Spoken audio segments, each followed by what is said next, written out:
महादेव, जय भोलेनाथ। नमस्कार, मैं साधना पांडे मार्गदर्शन पे आपका स्वागत करती हूँ। दोस्तों, आज मैं बात करने वाली हूँ पूर्णिमा के बारे में। पूर्णिमा जो कि अधिक मास की 1 अगस्त को यानी कि कल पड़ रही है। और यदि आप ये वीडियो 1 अगस्त को देख रहे हैं तो आज 1 अगस्त को आपको क्या करना है। देखिए, हर परिवार में नियम धर्म जो भी हमारे परिवार में है वो जो ज़रूरी है वो मैं आज आपको इस वीडियो में बताऊंगी। वैसे तो मेरा काम ही है, मैं आपको हर त्यौहार हर व्रत से पहले आगाह करती रहती हूँ कि क्या कर लीजिए, कैसे कर लीजिए। तो आज 3 काम आपको ज़रूर करना है क्योंकि अधिक मास की पूर्णिमा है और इस पूर्णिमा को आप कम आंकने की गलती बिल्कुल भी मत करिएगा। तो दोस्तों, एक बात कहना चाहूँगी, एक प्रार्थना करना चाहूँगी आपसे। वीडियो अच्छी लगे तो लाइक ज़रूर करिएगा, चैनल को भी साथ साथ सब्सक्राइब कर लीजिएगा।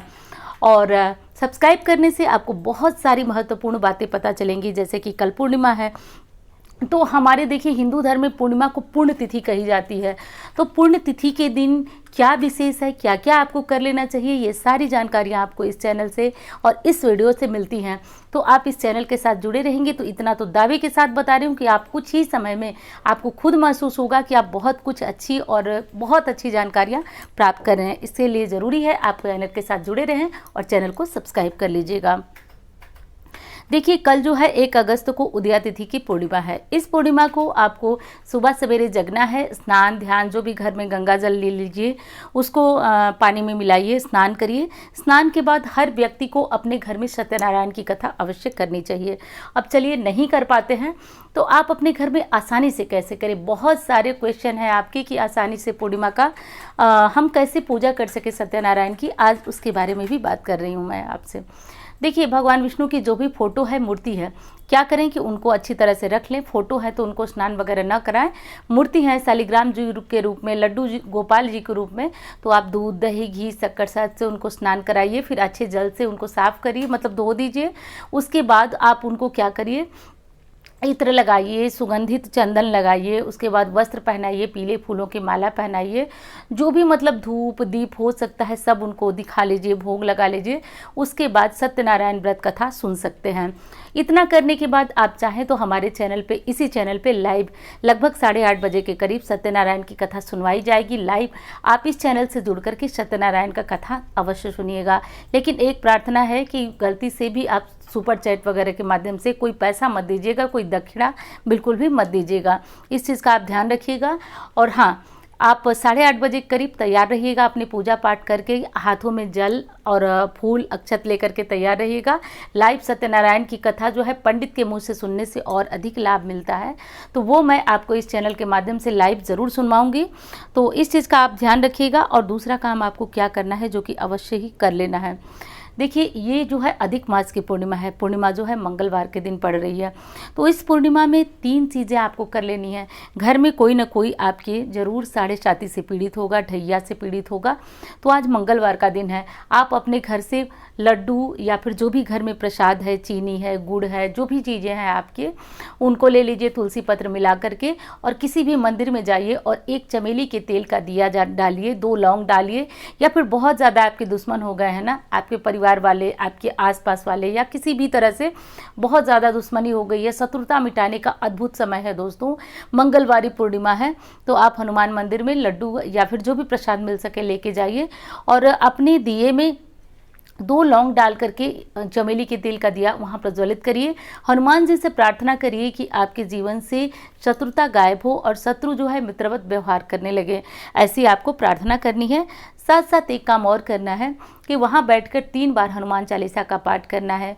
जो लोग बहुत ज़्यादा कर्ज में हैं वो ऋण मोचन मंगल स्त्रोत का पाठ आपको ज़रूर आज के दिन करना है। ये काम आप कर लीजिएगा। दूसरा काम आपको करना है, तो जैसे मैं बता रही हूँ 3 काम आप अवश्य कर लीजिएगा दोस्तों। बहुत ज़रूरी है ऐसा करना क्योंकि परिवार, एक कहावत है कि परिवार की पूरी एक धुरी घर का मालिक होता है, मुखिया होता है, चाहे वो स्त्री हो चाहे वो पुरुष हो।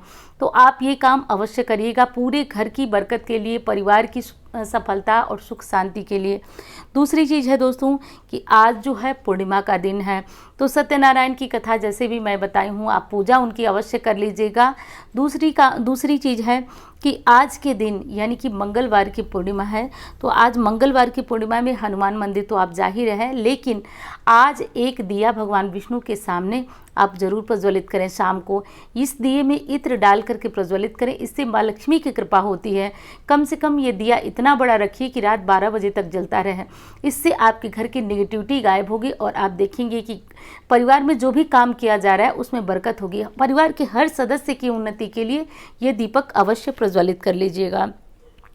दूसरा और महत्वपूर्ण उपाय कि कल आपको क्या करना है दोस्तों, अपने घर में खीर अवश्य बना लीजिएगा। ये खीर बनाइएगा और परिवार में पति पत्नी के बीच यदि मनमुटाव रहता है तो खीर में चीनी के स्थान पर मिश्री डालिएगा।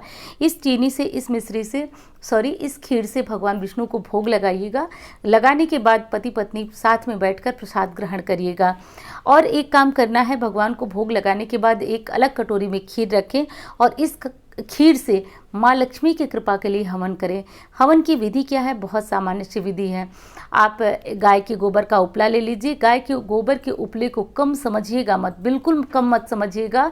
मैंने पढ़ा था अभी जल्दी ही एक किताब में कि चंदन की लकड़ी के सदृश अगर शुद्ध गाय के गोबर का उपला आपको मिलता है तो वो उतना अधिक फायदेमंद होता है। तो उसको लेकर के और उसकी अंगारा बना लीजिएगा, मतलब अग्नि प्रज्वलित कर लीजिएगा। माँ लक्ष्मी के किसी भी मंत्र से आहुति 108 बार देकर के माँ लक्ष्मी को प्रसन्न करिएगा। ध्यान रखिएगा, जितना तेज ये देवता प्रसन्न होते हैं हवन से, उतना अन्य किसी चीज़ से नहीं प्रसन्न होते हैं। तो यदि घर में गरीबी है, कर्ज है, बहुत ज़्यादा परेशानी है धन की, तो आप ये उपाय अवश्य कर लीजिएगा। तो 3 काम हर परिवार में कर लीजिएगा। और यदि घर में अन्य कोई बीमारी है और कोई दिक्कत है तो ये हवन आप गायत्री मंत्र से बोलते हुए 108 बार करिएगा।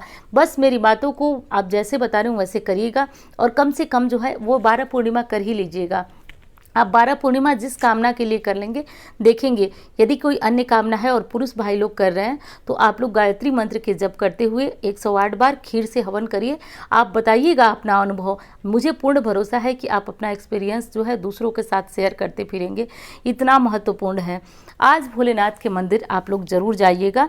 कम से कम परिवार का एक सदस्य काले तिल और चावल लेकर के अवश्य भोलेनाथ के मंदिर चले जाएंगे आप लोग, और वहाँ भोलेनाथ का अभिषेक करिए तिल चावल से। और ऐसा करने से चंद्रमा तो मजबूत होते ही हैं, साथ साथ अधिक मास है, भगवान विष्णु की कृपा भी आपको प्राप्त होती है। तो सत्यनारायण भगवान की कथा खुद में आपको कैसे करनी है ये तो मैंने बता दिया, सारी जानकारियाँ आपको दे दी। हाँ दोस्तों, इंस्टाग्राम फेसबुक पर मुझे फॉलो करना चाहें तो कर सकते हैं। और जो नंबर आप देख रहे हैं इस पर कुंडली दिखाने के लिए मुझसे अपने ग्रहों संबंधित कोई भी समस्या चल रही है, आपका काम अच्छा नहीं चल रहा है कुछ भी, तो उसके लिए इस नंबर पर संपर्क कर सकते हैं। एक और महत्वपूर्ण चीज़ आपको बतानी है कि पूर्णिमा का दिन है तो सुबह सवेरे जो भी बाल वृद्ध हैं, रोगी हैं, उनको तो किसी तरह का नियम नहीं लगता है, लेकिन जो लोग ठीक है सामर्थ्यवान है वो सूर्योदय से पूर्व स्नान जरूर कर लीजिएगा। आप लोग सूर्योदय से पूर्व स्नान करके सूर्य देव को जल आज अवश्य अर्पित करिएगा। हर व्यक्ति अर्पित करे, क्योंकि देखिए जब मेरी फ़ोन पे बात होती है तो पता चलता है कई लोग सिर्फ संडे जल देते हैं और संडे को जल दे के अपने आप को सोचते हैं कि मैं तो बहुत समझदार हूँ, मैं शॉर्टकट में सारे काम कर लेता हूँ। लेकिन दोस्तों ये बिल्कुल गलत है। सूर्यदेव आत्मा के कारक हैं। जैसे आप प्रतिदिन सूर्योदय होता हो, मतलब सूर्य नहीं रहे तो आप सोच सकते हैं, तो आप लोग संडे नहीं बल्कि हर दिन दीजिए। और पूर्णिमा है, भगवान सूर्य नारायण को जल आप लोग अवश्य अर्पित करिए। उसके बाद जो अन्य पूजा पाठ है उसको प्रारंभ करिएगा दोस्तों। तो ये जानकारी, जो छोटी सी जानकारी थी, वो आपको कैसी लगी ये ज़रूर बताइएगा कमेंट में, क्योंकि आप बताएंगे नहीं तो मुझे जानने का और कोई मौका है नहीं, ना कोई तरीका है, मैं जान नहीं पाऊँगी।